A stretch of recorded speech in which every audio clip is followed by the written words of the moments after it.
focused, man. I felt the focus, like insane focus. There's a lot going on, and they just feel like boom. Yes. Wonderful, wonderful. Do you need water? Yeah, sure. Some water would be great. Oh, sorry. Thank you. Sorry. Well, Oh, sorry. Thank you. Oh, yes. Until it miraculously. Oh, yeah. Hallelujah. I knew it would be you, AJ. Only you can make my water dreams come true. So I would love to start off with the question, what was the genesis of Pike Street? Where did this play come from? It came from Hurricane Sandy, the day of Hurricane Sandy, thinking about the Lower East Side, the tall buildings where people live, all of the elderly and the disabled folks that live on 20 floors, 21st floors, and wondering what on earth was going to happen to them. That's really where it came from. And that's where, and so Gandhi, in essence, was the first character of this play.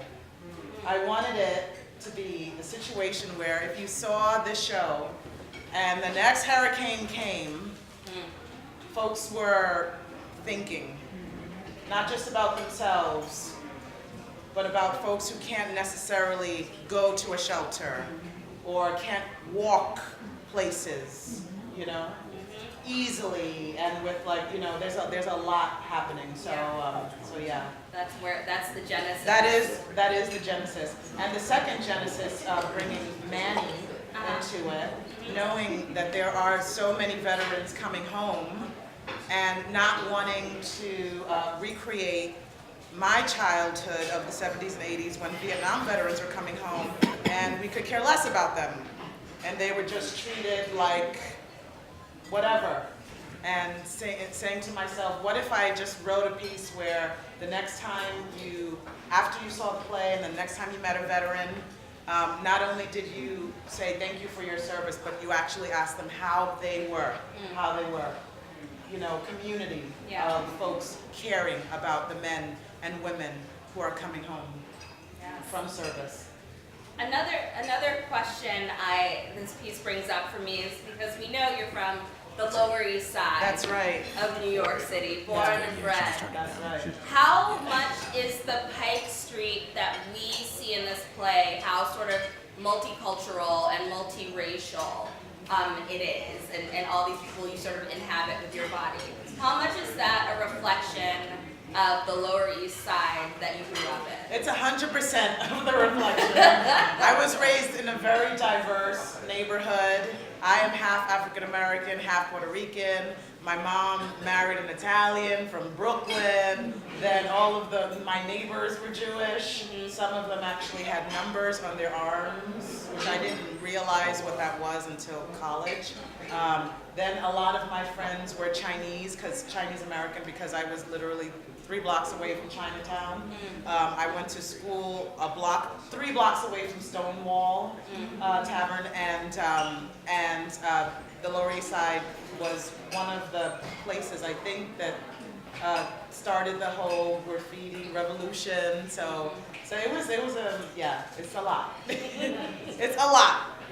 And why the choice as a playwright and performer, but as a playwright, for these characters, for this not to look like sort of like the traditional play where we would have a different actor and a different performer for each one of these people? Right. Why? Yeah. Well, I do always write my solo pieces for at least 3 or 4 people. I never write them just for me.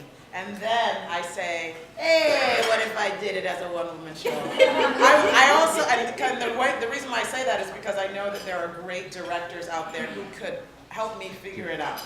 You know, help me figure it out. I have a natural love of physical theater.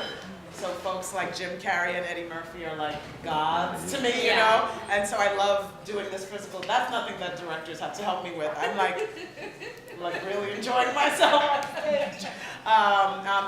Their job is to make sure that everyone kind of gets it by the end, at least visually. So yeah, it's a lot, because I do have to think about a lot. I got to think about the lines, the words, my voice, my body, physically, and then at the same time, because Doña Lola, who was the woman who kind of released all of any heaviness into that place. Yeah. You know, I'm sorry guys. She is clearly someone who believes in energy, and it's passed down to her daughter. So I do feel the energy of the theater, and I feel not necessarily responsible for it, but I'm kind of trying to modulate the energy as well. So there's a lot, physical and non-physical, that's happening on stage. I love it. But DC audiences are so great, that's why I'm back. That's what I was It's gonna literally ask. like 10 years later and I'm back. How is DC different from New York in as you're like walking the streets and meeting folks and working with folks? Very much nicer. Much not, just like there is everyone calls me ma'am. This is weird though. I don't know about all that. Call me ma'am. No, I'm kidding. I am a ma'am, I guess I am. Every time I step onto the cement or the floor of Union Station, I feel good. I feel good. No matter who's in the White House, I feel good because of the fact that we worked on this grant for a year and a half to bring more young folks of color to Woolly Mammoth. So I got a chance to go to all of the neighborhoods of DC. That's when I really fell in love with DC, when I was able to really travel. Yes. Yeah. Oh, I love It's true. So enough from me. I would love to open it up to the room and see if there are any questions for Nilaja about this piece or about her work as an artist. They're eating. Let's eat. No. I actually like to kick it off if possible. So bringing it to the topic of race, which we talk about all the time, in what way does embodying all the characters that you do, has it taught you about culture and racial differences? Has it at all? I was born thinking about culture and racial differences. Every day it lives within me. Because, I have a certain, Chris Rock talks about this. I have a very interesting situation in my life where I'm on stage and everyone is looking at me and rooting for me and then applauding for me and then wanting to know me and wanting to know my number, and then I just step outside and I'm still a black girl. So then I see how people really are, and there are times when I feel like I feel really blessed to be in the skin that I am in. I teach so many teenagers. I'm always teaching. It's mainly my teenagers are my crop. And so I know that so many of them wonder, why on earth did God place them in this skin? What are you thinking, God? And there's no one who could do this play. I mean, I guess you could try, but this skin actually gives me a privilege. So lately, what I've been thinking about is black privilege, the privilege that I have to be in this body, instead of always focusing on another kind of privilege and I have a privilege. The culture that I come from, my grandmother's DNA inside of me, our ancestors. The other day I was Googling something and they said, did you know you could find King Kong's, I don't know, it's like an imaginary, do you know where King Kong is from? Does anyone know where? Skull Island. You can now find Skull Island on a map. And that's like, is that imaginary place? Is that imaginary?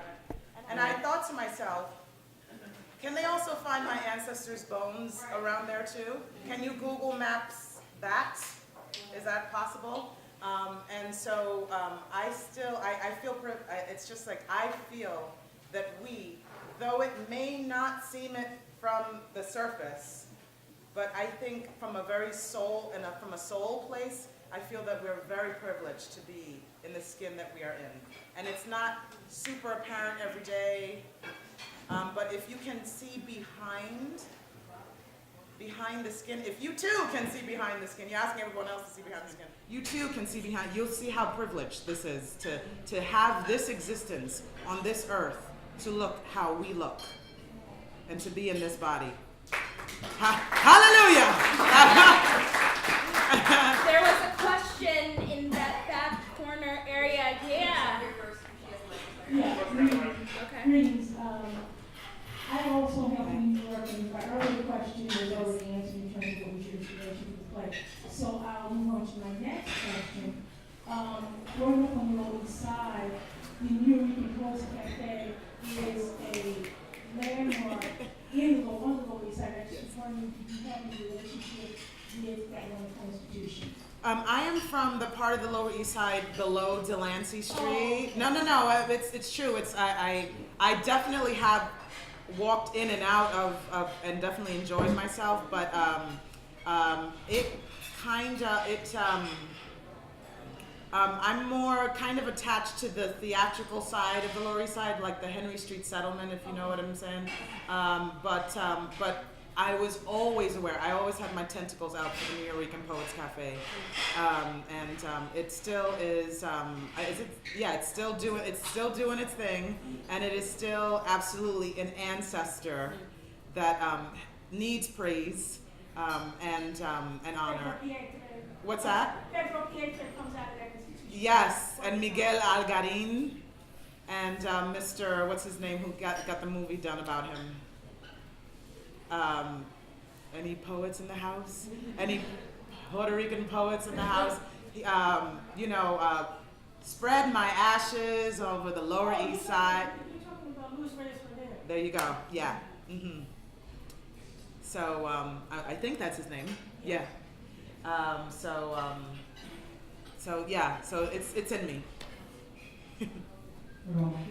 As well as the synagogues are in me.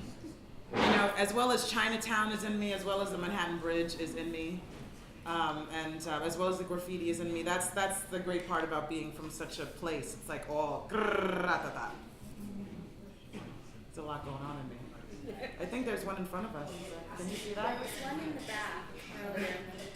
As you speak about what's in you, when you are creating your work, how do you begin the creation of your characters? Does it start with something physical, or do you just start yourself just writing it, or where does that come from? What's your process? Because I am such a because I love physical theater so much, it always starts physical.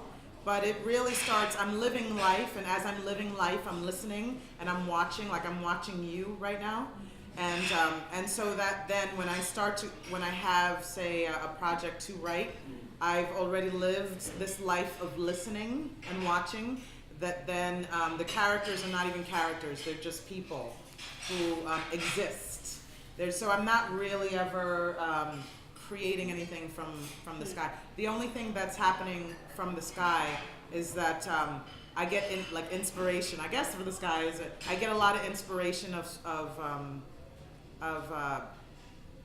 topics and things that need to be heard. And it's interesting. I didn't really know why I was writing a piece about the Puerto Rican side of me, which I rarely ever do, because folks they rarely see me as Puerto Rican, even if I tell them a million times, it doesn't matter. They just, you black, and that's that, right? And that's fine, But as I was writing, I was like, I have no idea why this is happening. Well, it's 2017 now, and folks who are other are now seen as people to be pushed aside. And so now, it's interesting that I'm traveling. This is my first stop. I'm now gonna be traveling the country, and folks are going to be, in essence, placed in a theater where they're gonna have to hear Spanish a lot. And they're gonna have to be okay with not necessarily understanding the words, not necessarily understanding what's going on at that moment. And you're gonna hear Yiddish too, and Chinese, clearly, Mandarin. And so you're gonna have to be able to sit in it, rather than just say, close your ears and turn off the TV. You're gonna be in it for 74 minutes. So I have a feeling now I understand why I chose to go back to the Lower East Side and all of the different cultures, and allow people to welcome people into the room to be in the moment with all of these different races and cultures and languages and abilities and situations. Yeah. Yeah. Hi, a couple of quick questions. Number one, what was your experience like if you were in New York when Hurricane Sandy? Number two, how much further did the full play go beyond what we saw here, or did you take us straight to the end? And then number three. Whoa! In terms of the This is like White House press corps. Okay, I'm ready. Too many questions. No. In terms of the young girl that needed the dialysis and everything, Candace, also how known as did Candy. she fare? Oh, I'm not gonna tell you that. Oh, You're gonna have to come see the show. Okay, that's one question down. Okay, I got two questions. So the first question is, my folks now live in Jersey. So they moved from the Lower East Side, from the LES, Lower East Side, to New Jersey. And New Jersey was... Because of the storm? Yes. Oh, no, not because of the storm. They've moved there. They've been there for a decade or two now, actually. 2 decades now. And so I was with them. I traveled to them so that they, because Jersey was one of those places that people said might get a big brunt of it, and Jersey did. And my folks, they have a situation with their basement where flooding happened, so I was there for my pop to, luckily nothing got flooded, which I'm glad about, because when stuff gets flooded, my pop goes, and then I'm like, and I'm like, oh, and then we're like, but this is one of the reasons why I wrote a piece about what it means to hunker down with your family during a hurricane. It just, at first it's like, hey, nobody's working, was good, no subways, we don't have to do anything, and then all of a sudden you're hanging out with your parents, and you're like, oh, God, by the night you're like, banging your son, and then it's the tension of Mother Nature coming around you, and so that's one of the reasons why I wasn't in the Lower East Side. However, the Lower East Side was one of those neighborhoods that was like forgotten after Hurricane Sandy, absolutely forgotten. So neighbors had to help neighbors, and I'm so proud of that. But let's maybe not have that happen again, where folks are not even thinking about. The Lower East Side was also forgotten after 9/11. It's super close to Ground Zero, so Chinatown, the Lower East Side, those are, in essence, kind of forgotten neighborhoods of Manhattan, and I'm just here to spotlight them. The second question was, How much further this did was the play go? yeah, this is 2 scenes, and I think they're about 7, though there's so much more, honey. Oh, honey, there's so much more, really. And then with lights and sound, Yes. Denzel walks in. No, I'm kidding. He walks in. I give him an Academy Award for Best Actor. And Beyonce, she comes in. I give her a Grammy. Yeah, I know. It's a great show. It really is. There's one question. I think this is probably our last. Yes. Oh, Max, maybe you're one of our own. Here. 2 questions Hey. then. One and two. I'll make it very quick. The end of your piece reminded me of that old video that there's no atheists in foxholes. Could you talk a little bit about how trauma or desperation informs your perspective on faith or lack thereof? Yeah, that's a good question. Because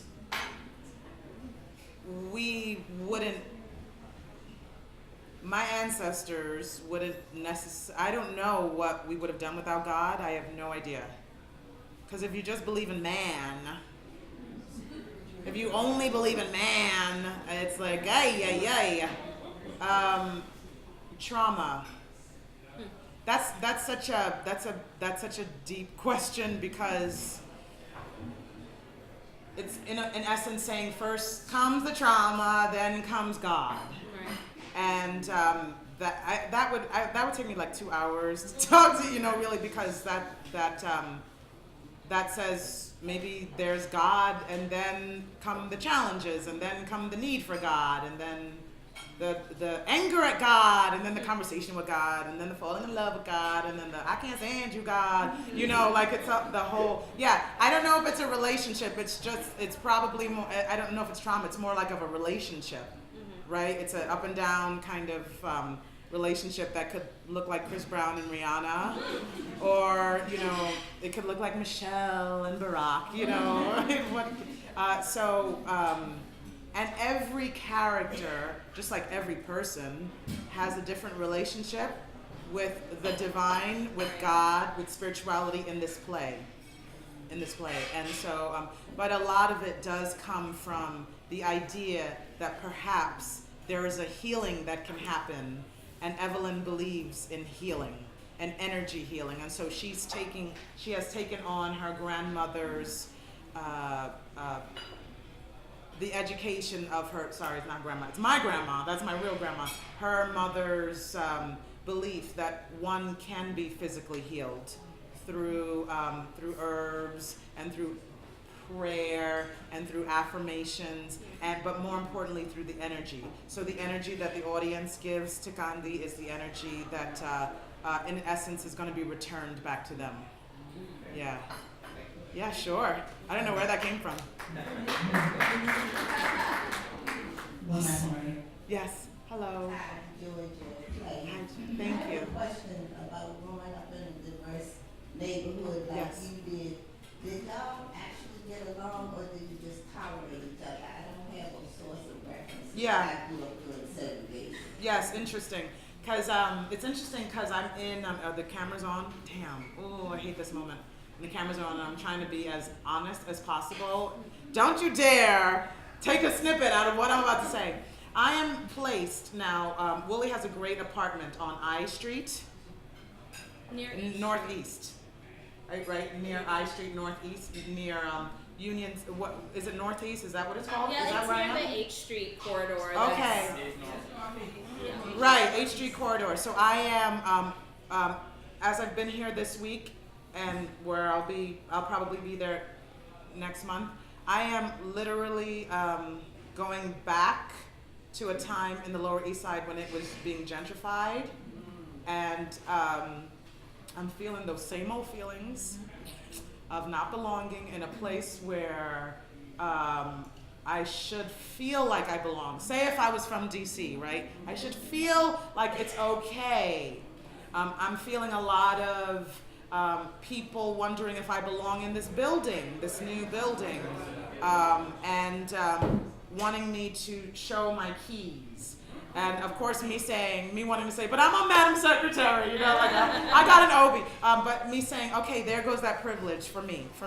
And me saying, okay, so I can make a decision here and be super stank, which was my original thought.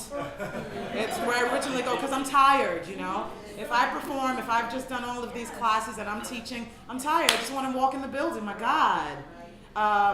Or I could make a choice to, and this is where, where's my man over here? The spirituality kind of comes in, to be my best self. Almost like my higher self. So I'm not even myself anymore. It's my higher self that's just swooping in and kind of encasing your scared, fearful energy. I'm literally enveloping you with the womb of my energy right now. And something about doing something like that, which is something that's not necessarily tangible or not in words, something about that eases things.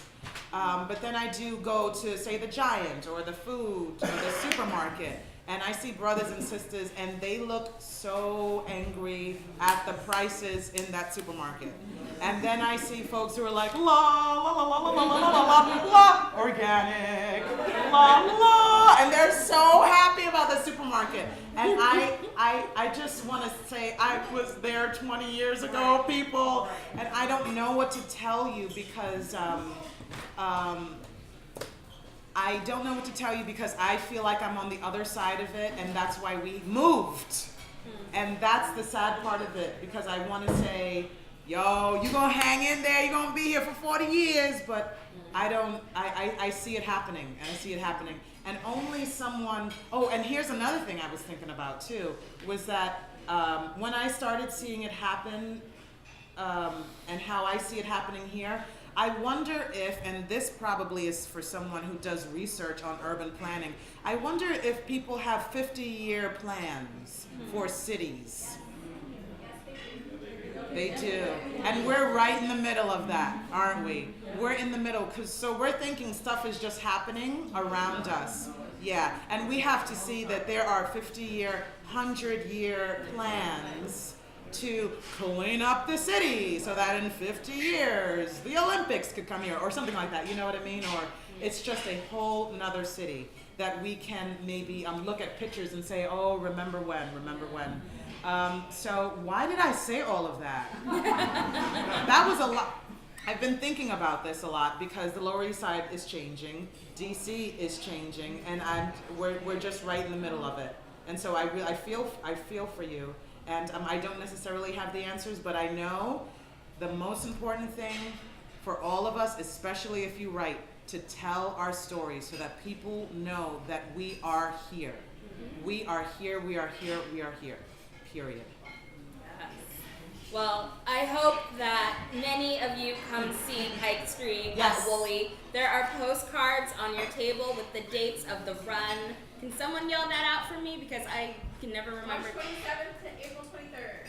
Great. Yeah, that is when you should come. There is also a code on the back of the card for those of y'all who are here tonight. And if you want to come, it'll just, help out a little bit, make it a little bit more accessible financially. And feel free to share that with your communities and your people, because we want to make sure that the audience that is here for this show are really the people for whom this play will be relevant. That's right. Or I'll be angry. Right. If you're not in the audience, I'll be angry. Yes, and thank you, Nilaja, so much for coming and spending your afternoon. Thank you, AJ and Andy.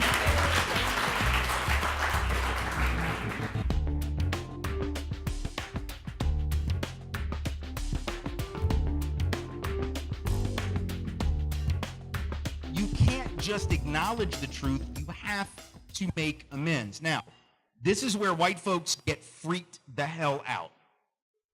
And so I want to address the freak out so we don't get freaked out, so we can move forward with an understanding of what reparations means.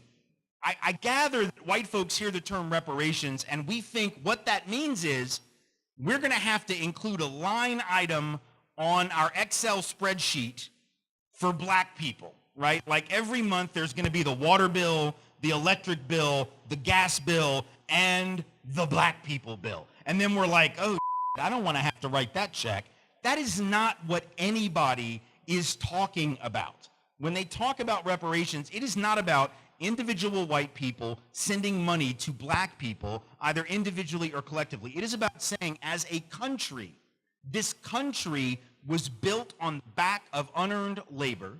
This country was built on the back of white supremacy. This country would not exist but for that. The wealth of this country would not exist but for that. So the country, through the general revenues of the government, and maybe even some private companies that can trace their lineage, like certain insurance companies and banks that can trace their lineage to the days of enslavement and segregation and Jim Crow, they have an obligation to make things right.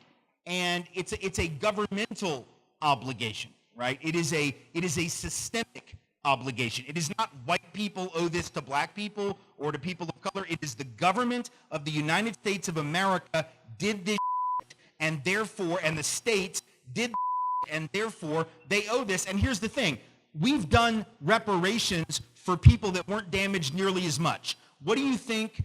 First of all, we rebuilt Europe, the countries that we fought with after World War II. Then we did the FHA loan program, the VA loan program, and the GI Bill program disproportionately, if not exclusively, for white folks. So we've done this kind of stuff before. We created the white middle class with government intervention. We built the white middle class on the back of government, and then we're afraid to do that for black folks. All those of us who believe in reparations are saying is due for people of color what you already did for white people. $120 billion in preferential lending between 1934 and 1962 for white families under the FHA program. So do that for people of color. The GI Bill, the FHA loans, the VA loans, all of that stuff, we did that already for white folks. So it's not like we don't have a precedent for this. And anybody that's ever taken econ knows that if you put billions of dollars in the hands of people that don't have that now, that's not just going to help them. Basic econ says that money's going to get spent. It's this thing called a multiplier effect. It gets spent, and then it gets spent again, and then it gets spent again. It stimulates the economy. You want to have 5% growth, all that stuff Trump swears he's going to deliver? You're never going to get 5% growth if you don't put some money in the hands of black and brown people. I'll tell you that right now. And if you do put that money in the hands of black and brown people, you'll get 5% growth. You'll get more than that because you'll now have people that have been undercapitalized, able to be capitalized, able to spend their own money, build their own businesses, start their own futures, move forward in a way that doesn't require any help from white folk ever again. Doesn't require anything from white people ever again, if we would just move forward in that regard. Some great ideas. There's also some ideas that are being put forward here in the city to try to start a trust fund for newborn, for any newborn here in the city that will establish them on a footing that is much more sustainable once they get old enough to be able to use that money. So, I mean, those ideas are out there, and they certainly are much more effective than the type of stuff that Michelle Alexander writes about, of course. But I also was proposing an idea to say, because the idea of putting money in somebody's hand, I think, is important to be able to come up with the whole psychological thing behind reparations, not just the actual economic part of it, but to have a check mark on the tax returns, just like we have a check mark now to give $1 for elections. If you want clean elections, you can also have an opportunity to put a check mark of how much money you want to give that goes to reparations. And I think that would be an effective way to do it. It'd be an easy thing to do. Politically, I don't know, in this climate it might be a little more difficult, but I think it's something that's doable, and it would be a start. It'd be something tangible that people can actually put a check mark and give, up to $100, $1,000, whatever is decided is the appropriate amount, but then it's not out of your pocket in a sense, but it's really kind of taking some taxes and reassigning them. So there's a couple of really good questions that came up from the audience. And I apologize because of the microphone situation that we're doing it this way. We were hoping we'd have a microphone walking around and all this stuff, but I'm sorry. So this is an interesting one. It says, imagine this room was filled with Trump supporters. What do you think is important to say to them? Welcome. You know what? Here's what I would say, and I do speak to folks like that on a relatively regular basis.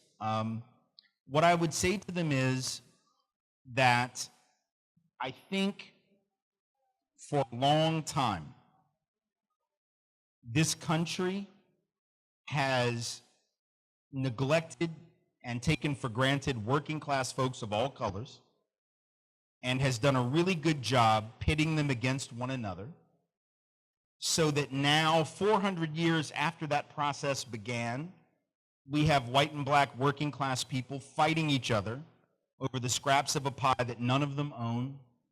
And if we're ever going to pull out, we're going to have to understand that history, and we're going to have to move together through that history. That history is one, and I've talked about this before, and I know some of you have seen the video because it's blown up big in the last 7 or 8 months, this 3-minute clip where I try to break down this history, but I'll do it even quicker now. We have a history, where rich white men, if you really wanted to sort of boil down American history in one phrase when it comes to race and class, the phrase would be that the history of America is the history of rich white men telling not rich white people that their problems are black and brown people. That is pretty much the entire history of America when it comes to race and class, all the way back to the colonial period. Telling white folks who were poor after Bacon's Rebellion, well, yeah, but you're better than them, and we're going to get rid of indentured servitude, and we're going to lift your status so that you're part of our team.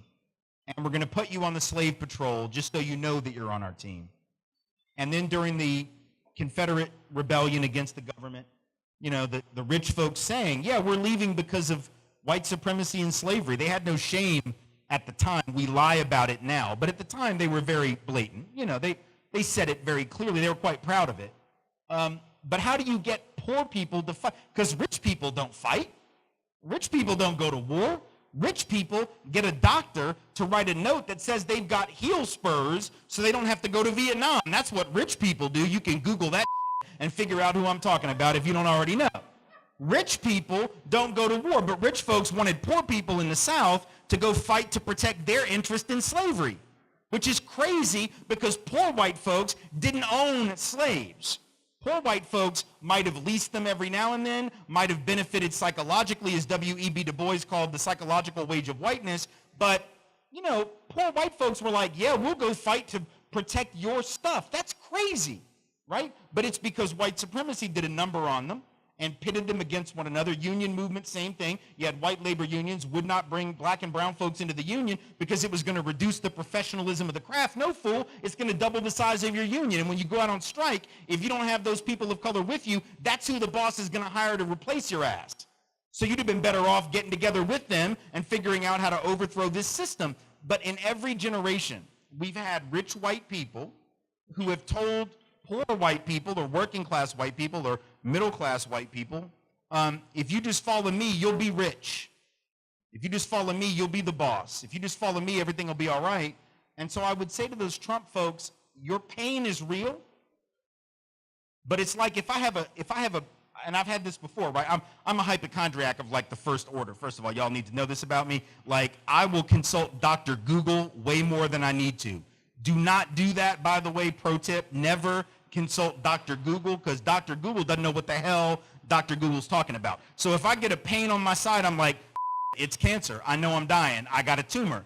And that's never accurate or rarely accurate, right? But I freak out. I'm like, I got a pain. Okay, the pain is real, right? My diagnosis is some bull.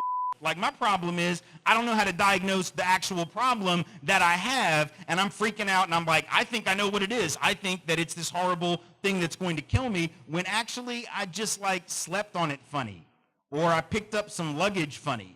So the pain of white working people is real. The diagnosis that they are offered and that they have accepted for the source of their pain is incredibly wrong. And it's not their fault for having accepted it, because you know what? We were raised to accept it. We were trained to accept it. And so I don't blame them for accepting it. I don't feel like blasting them for accepting it. I get it. Man, I started my work in 1990 and 91 in Louisiana working against David Duke when he ran for U.S. Senate and ran for governor. And 625,000 white people voted for David Duke. Man, he got 60% of the white vote in the Senate race, 55% in the governor's race. The only thing that separated those folks from me, you know, I could be arrogant and say, like, I'm just smarter than them. Oh, I went to college. I learned all this shit. I understand, you know. But that's not it. The thing that separated me from them was just experience with my family and my life. I was lucky. I was raised in a certain context, and they were raised in another. I mean, I was Jewish, so I knew not to vote for the Nazi. There was that too, you know. But like beyond that, it was just about, I had these experiences over here that exposed me to some certain things, and they had some other experiences that exposed them to some different things. I wasn't like inherently better than them, right? And so once you accept that, then I don't need to judge Trump voters, you know, even as easy as it is to do so. That's not helpful. The issue is to figure out, how is it that folks in pain are so ready 400 years on now to blame people that didn't create their pain for the pain that they have? That's what we have to figure out, and what none of us really have figured out yet, but that's the job of the future of this country.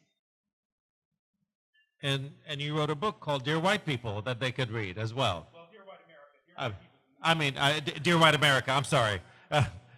So there is another question that says, name 3 to 5 things that each person should do this week to support racial justice. I wrote 5 things, if you don't mind me sharing them. So number 1, this was written right after Trump got elected. I said, number 1, challenge racism. Family and close friends are a good place to start. try calling them in before calling them out. Number 2, don't wear a safety pin. I know that you want to show that you're in and you're not a racist, but a safety pin is not the way.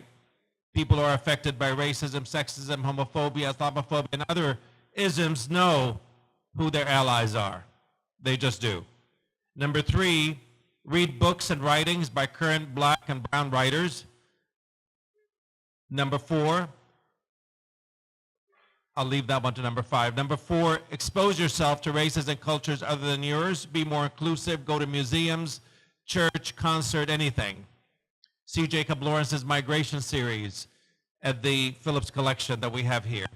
And number 5, and I think that's kind of really probably the most important, is be prepared to be uncomfortable.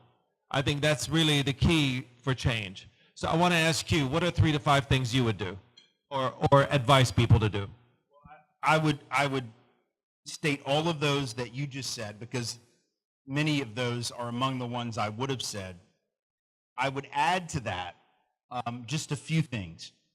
I think that I'm going to give some advice, particularly for white folks and for people of color, and I'm very cautious about the advice I give to folks of color, because as a white man, I don't bear the cost of whatever advice I give you. So I'm going to give that very, very cautiously, and with a recognition of the fact that ultimately black and brown judgment has to supplant my judgment for black and brown people. I'm not in a position to say, go do this, because if it doesn't work out, you pay the cost, not me.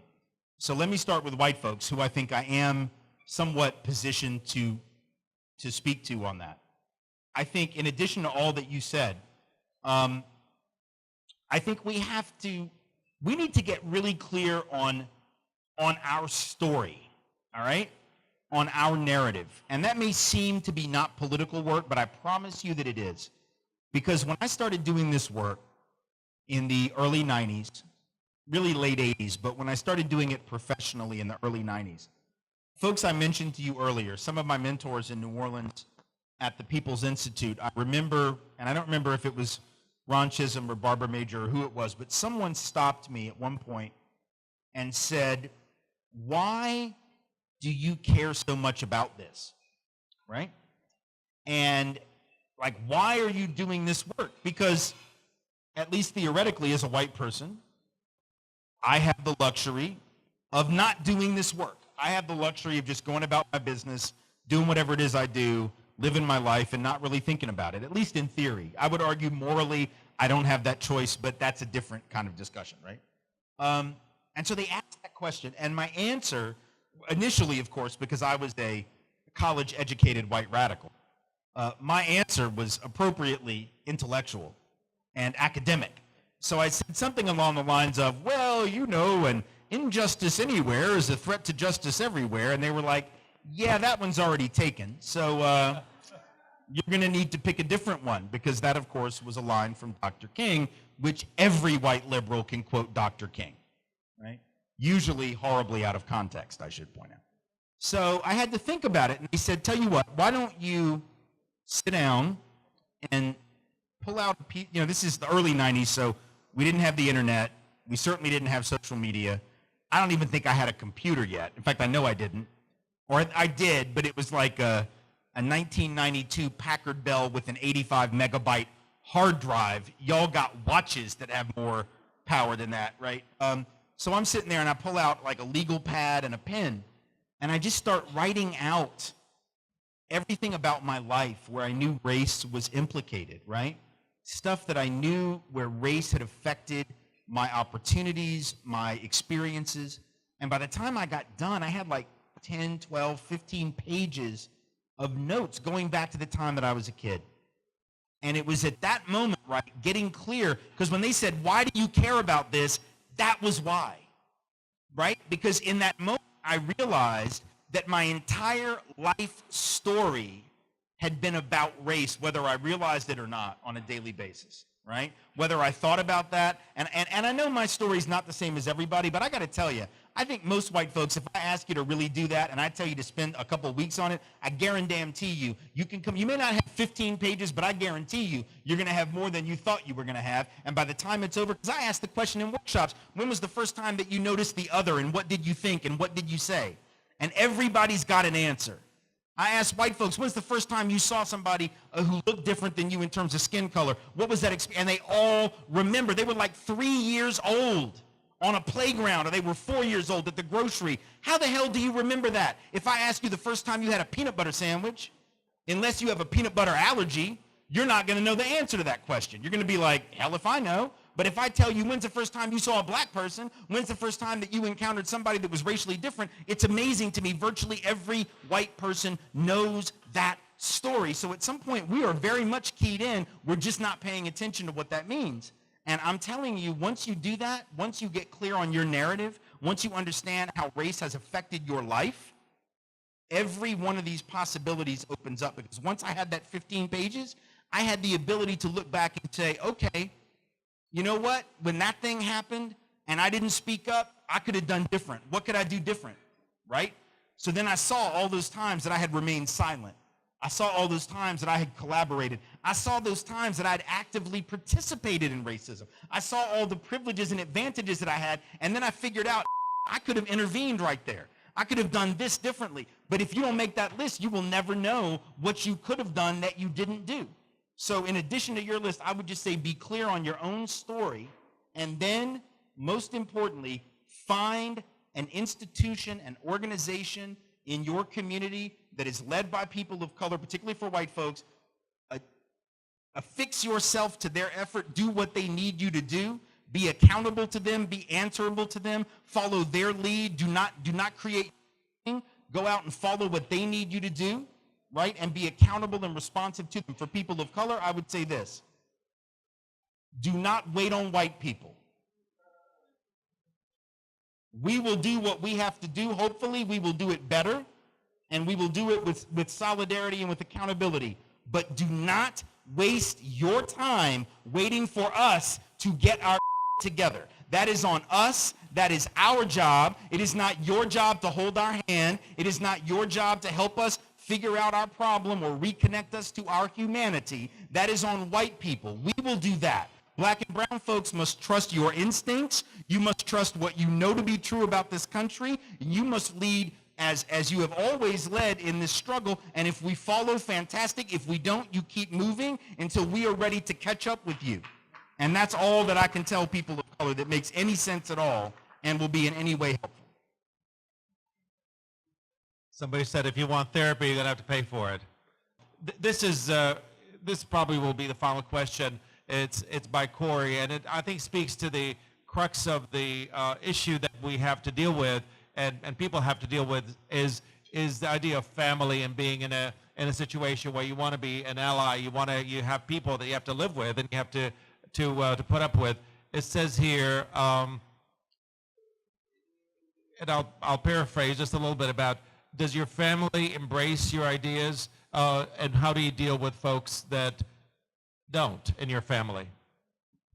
Well, I am very lucky, as I think I mentioned earlier, that for the most part, my family is heavily implicated in who I am. I mean, I'm who I am because of who my parents were and how I was raised.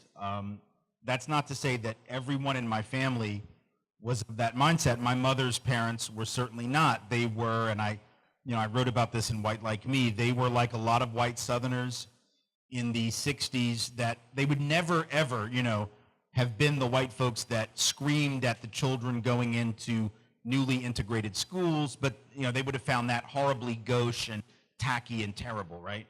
But, my grandmother was the kind of person that just sort of sat on the sidelines, and in 1960, when the sit-ins hit Nashville, 2 weeks after they were touched off in Greensboro, her attitude was just, oh gosh, I guess I can't go shopping downtown this weekend, because it was an inconvenience. And sadly, that was a much more common response, right? It wasn't mostly the overt bigots. It was mostly the silent collaborators who just saw the whole thing as a horrible inconvenience, which to me, there's a certain banality of evil, as Hannah Arendt talked about. You know, there's a certain degree of, that's almost worse in my opinion, but so I've been real lucky that I haven't had a lot of family that I ever had to sort of go deep with, and I know a lot of folks don't have my fortune in that regard. Many white folks in particular come up to me and they talk about, you know, what do I say to my family? My advice there, even though I've never had to really do it, so you're going to have to gauge for yourself how much sense this makes, but based on what I know from others' stories is, you know, when you're dealing with family, friends, loved ones, people who care about you and about whom you care, it seems to me that the place to start, well, let me tell you where the place to start is not first. That's easy. The place to not start is the place where you hit them over the head with every academic study you read about the existence of white privilege and institutional racism. Like, that right there will not work. I promise you that will not work. Like, they will be pissed off forever and they will never speak to you again. So the idea that you're gonna like fact them, debate them like a college debater and prove to them how right you are and how wrong their entire human existence is, I promise you that will never work. So if you want to have no family and no friends, try that approach, right? On the other hand, the approach that might work, and it's a big might, and I have no proof that it definitely will, but I know from some anecdotal evidence that it works better at least than a fact-based approach, is I do believe that if you start with the personal, if you start with why does this matter to you, going back to what I said about how I came to understand this for me, the reason that was so important was once I got clear on why it mattered to me, I could share that with people, right? And when I shared my personal stuff with people, it wasn't like sharing a bunch of data. If I know every study. I can give you all the statistics about racial inequality. I offered some tonight. But in a one-on-one conversation with someone who's hostile, that's not going to be my approach. I'm going to spend my time explaining to you how racial inequality in the schools of Nashville destroyed my friendships with black children that I'd been close with since I was 3 years old. Because that's the truth, right? I was friends with folks from Tennessee State University, historically black college, and once we've been tracked for 7 years, white kids in the advanced level, black kids in the remedial level, we didn't have anything in common anymore. So they literally jacked our friendships. That is what I'm going to tell you about. I'm not going to give you data on the war on drugs and how racist it is. I'm going to tell you how I got stopped by a cop coming back from a college debate tournament in San Antonio, stopped in Gonzales, Texas. I do not recommend that, by the way. Got stopped in Gonzales, Texas by a cop who comes to the window, and I am nervous as hell. Why am I nervous? Because I know what's in the car. You want to know what's in the car? I can tell you because the statute of limitations has expired on this. Ounce and a half of weed, an 8-ball of coke, 12 hits of acid, and 24 hits of X. That's what was in the car. Oh yeah, I'm not carrying now. Y'all are applauding back here like I still got that. All of that's enough to send me and everybody in that car up for years. In the state of Texas, I would still be in prison. But they stopped me, and even though I was fumbling trying to find my license, couldn't find my license, the cop's like, hey, why don't you come back into my cruiser and sit down where the light's better and find your license? I'm like, okay. I go back to his car, I'll be damned, the light is better there. Sat there trying to find my license, still couldn't find my license. He sees my fake ID. He's like, isn't that it? I'm like, no, that's something else. I don't know what that is. He's like, are you sure? He starts to reach for it. And just then I find my license, I pull it out, I hand it to him. He looks at me for like 10 seconds. And it's a look that says, I know the deal. But I'm going to give you this speeding ticket, I'm going to let you go. He didn't search my vehicle. See, that story, I could give you all the data in the world about the war on drugs if you're my racist uncle, my racist friend, whatever the hell. But that right there, that story, the only reason I'm sitting here, the only reason that I've written 6 books that I'm about to sign for some folks is because the war on drugs was racist, right? Because if that is not racist, I'm in prison. I don't think y'all Skype in speeches here. You know, and if you did, they wouldn't let me Skype it in from whatever Texas prison I would still be in today. The whole car would have been sent up because, you know, when you got that many drugs on you, they don't believe that's for personal use, right? They think that that is for distribution, right? So I'm going up for 20, 25 or more years for what we had in the car. And if he searches the car, and if I'd have been black, I damn sure guarantee you he would have searched the car. If I'd have been Latino, I damn sure guarantee. See that right there? So when I talk about talking to family, friends, that's it. You go personal. You talk about why it matters to you as a human being, the experiences that you've had. When you tell your story, it's not a guarantee that they're going to listen, but I damn sure guarantee you it makes a bigger impact than all the numbers, all the studies, all the academic critical race theory stuff that you can throw at people. It's about your life. That's what makes a difference. Thank you. And by the way, we did Skype Mumia here one time, Mumia Abu Jamal. We did indeed, just a voice Skype, not an image, but it was a great conversation. Yes, this is called a continuing talk on race. The key is continuing, as you mentioned very eloquently about this is a conversation that is only a beginning, and it continues to be a beginning every time we started here. I want to give a big shout out to AJ. He's been the person behind this, you know, putting some of these programs together for us. So I want to thank you so much. Our events team, of course, for putting this together. I want to thank DCTV. Hello, DCTV. I want to thank you for being here. So this will be recorded and will be available for people to see it at a future date. We also had it streamed on our you know, Facebook and website and all of these things. I want to thank you, and I want to apologize for some of the technical difficulties we had, particularly to the people in the back that did not get a chance to see it on video but heard it. Thank you all in the back.